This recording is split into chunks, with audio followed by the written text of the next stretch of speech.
มีก้นใช่ไหมถูข้างสะโพกถูสะโพกค่ะหมายถูท้องมือซ้ายก็ถูถูตรงไหนก็ได้ต่อไปเอามือซ้ายเปลี่ยนมือซ้ายยกขึ้นชูมือขวาก็ถู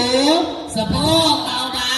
ๆสายด้วยนะคะไม่ได้ถูทื่อๆสายด้วย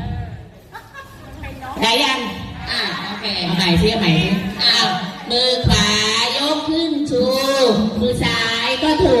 สะโพกเบาๆมือซ้ายยกขึ้นชู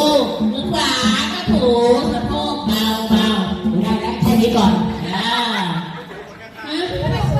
วันนี้เอาแค่นี้เหรอย้ำเอาให้จบให้แหละอะไรนะคะเข้าใจไหมคะสลับกันเข้าใจไหมคะเก่งมากเก่งมากได้แล้วโอเคเอาเพลงมาแค่ไหนก็ถูสะโพกเบา